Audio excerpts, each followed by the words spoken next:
कैसे हैं आप सभी? आई होप अच्छे होंगे, राइट? चलिए, मैं योगिता प्रजापति टीडी चैनल पे आप सभी का स्वागत करती हूँ और आज मैं आपके लिए लेके एक्सरसाइज 3.5 का क्वेश्चन नंबर 1 जिसका आज हम सेकंड पार्ट सॉल्व करेंगे। तो प्लीज ध्यान समझिएगा और साथ ही लाइक शेयर करना मत भूलिएगा। ओके बच्चों, आइए स्टार्ट करते हैं।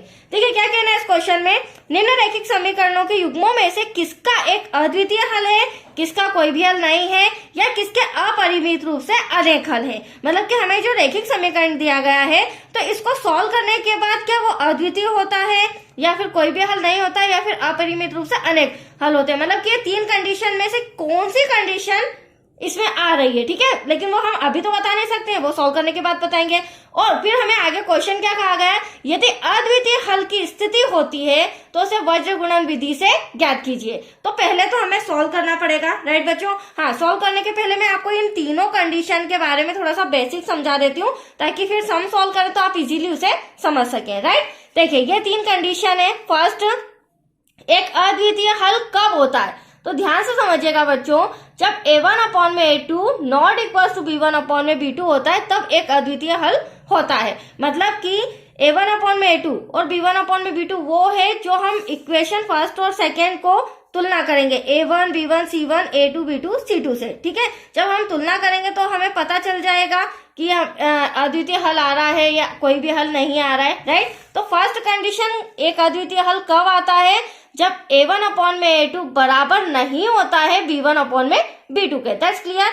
अब सेकेंड कंडीशन, कोई भी हल ना हो, तो कोई भी हल नहीं हो कब होगा, तो a1/a2 बराबर होना चाहिए b1/b2 के, बट b1/b2 बराबर नहीं होना चाहिए c1/c2 के, तब बनता है हमारा कोई भी हल नहीं होगा। तो ये भी हमें इक्वेशन सॉल्व करने के बाद पता चलेगा जब हम a1 b1 c1 a2 b2 c2 से इनकी तुलना करेंगे तब। That's clear.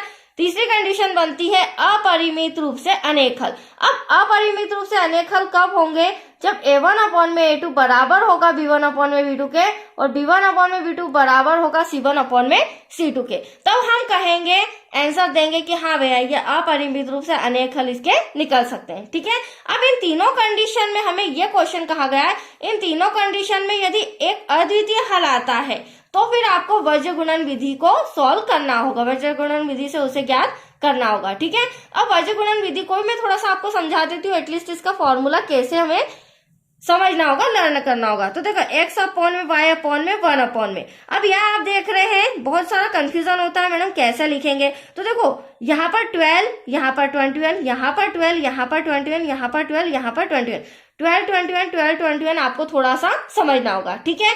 और आपको BC में भी कंफ्यूजन होगा कि भैया A से स्टार्ट करें, B से करें, C से करें। तो देखो B से स्टार्टिंग होगा, मैंने यहाँ लिख भी रखा है, यह हो जाएगा हमारा BC, ये हो जाएगा BC, B से स्टार्ट होगा C पे रुकेगा, राइट, BC, फिर C से स्टार्ट होगा तो A पे रुकेगा CA, फिर A से स्टार्ट होगा तो B पे रुकेगा AB।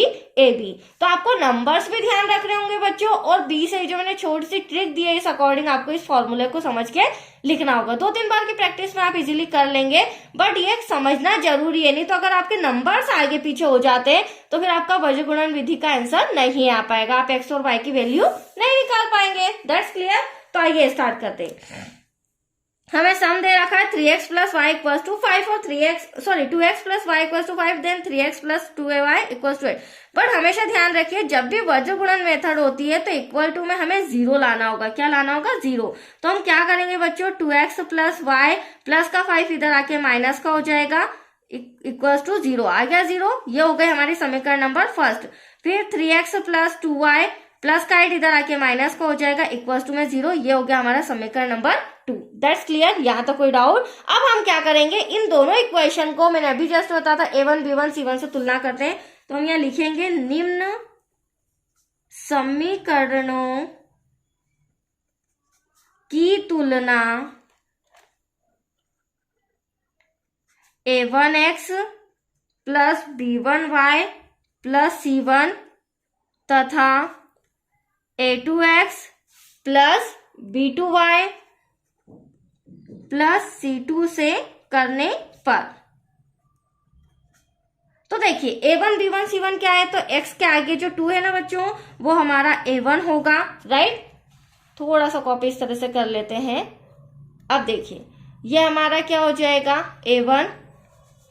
a1 हमारा 2 हो जाएगा, तो a1 = 2, b1 हमारा क्या हो जाएगा, y के आगे कुछ नहीं तो हम 1 से 1 लिख सकते हैं बच्चों, राइट। और c1 हो जाएगा हमारा 5, बट साइन का ध्यान रखना माइनस का 5।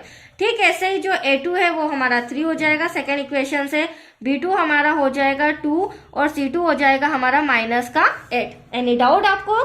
चलिए अब हमें a1 b1 c1 करना है, तो a1 अपॉन में a2 मतलब कि ये हमारा क्या हो जाएगा 2 अपॉन में 3, राइट। आगे बढ़े तो ये हो जाएगा हमारा 1 अपॉन में 2, आगे बढ़े तो ये हो जाएगा, या माइनस से माइनस कैंसिल कर सकते हैं, बचा हमारे पास 5 अपॉन में 8।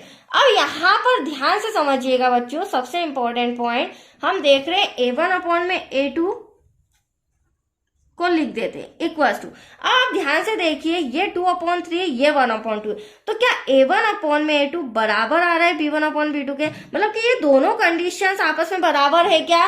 दैट्स योर आंसर, नहीं। तो जब ये आपस में बराबर नहीं है तो यहीं पर नॉट इक्वल्स टू लग जाएगा, और जब यहीं पर नॉट इक्वल्स टू लग रहा है तो ये हमारी फर्स्ट कंडीशन है, हमें आगे जाने की जरूरत नहीं है। मतलब कि a1 अपॉन में a2 not equals to b1 upon में b2। और फर्स्ट कंडीशन हमारी क्या कहती है, एक अद्वितीय हल होगा, मतलब कि a1 अपॉन में a2 बराबर नहीं है b1 अपॉन b2 के, तो अद्वितीय हल होगा, और अद्वितीय हल होगा तो हमें वज्र गुणन विधि से इसे सॉल्व करके बताना होगा। That's clear.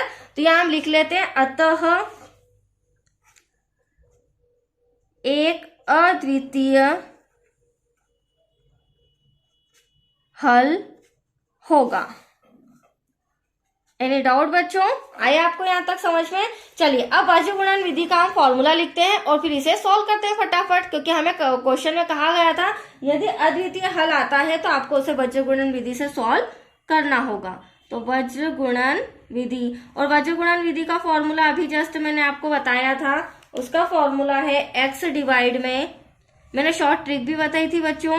पहले हम लिख लेते हैं BC माइनस तीनों कंडीशन में लगेगा, फिर BC equals to y divide में c के बाद क्या आएगा a, तो CA माइनस CA, फिर इक्वल्स टू 1 डिवाइड में a के बाद क्या हो जाएगा b, तो यहाँ पर हम लिख सकते हैं AB माइनस का AB। अब मैंने आपको हिंट दी थी 12, 21, 12, 21 और 12, 21। तो आया आपको समझ में? अब देखिए, अब हमने जो इंस्ट्रक्शन लिखा हुआ था फॉर्मूले में, तो मैंने A1 B1 C1 पहले ही अलग करा दिए थे बच्चों। यहाँ पर मैंने आपको बताया था A1 A2 B1 B2 C1 C2, तो इसके थ्रू मैं यहाँ पर फॉर्मूले में सारी वैल्यूज पुट कर रही हूँ, ठीक है। तो B1 हमारा आया था बच्चों 1, C2 हमारा आया था माइनस का 8, माइनस का साइन, B2 हमारा था 2, C1 हमारा आया था माइनस का 5, राइट। स्टेप बाय स्टेप मैं समझाती जा रही हूं। अब C1 जो था हमारा वो माइनस का 5 था, A2 हमारा 3 हो जाएगा, माइनस C2, ये C2 है, ठीक है, C2 हो जाएगा हमारा माइनस का 8, देन A1 हो जाएगा हमारा 2 इक्वल्स टू 1 ऐसा का ऐसा डिवाइड में। अब A1 की बारी है तो A1 हो जाएगा हमारा 2, B2 हो जाएगा हमारा 2 माइनस का साइन, A2 हो जाएगा हमारा 3, इसे थोड़ा सा यहां लिख देते हैं, देन B1 हो जाएगा हमारा 1। ये देखिए अब हम क्या करेंगे, इन्हें सॉल्व करते हैं। तो x डिवाइड में 8 1 जा 8, बड़ी संख्या माइनस की, माइनस माइनस प्लस 8 2 जा 10, ठीक है। y डिवाइड में आ जाएगा 5 3 जा 15 माइनस का, माइनस माइनस प्लस 8 2 जा 16 इक्वल्स टू 1 डिवाइड में 2 2 जा 4, माइनस 3 1 जा 3। यहाँ तक कोई डाउट बच्चों आपको?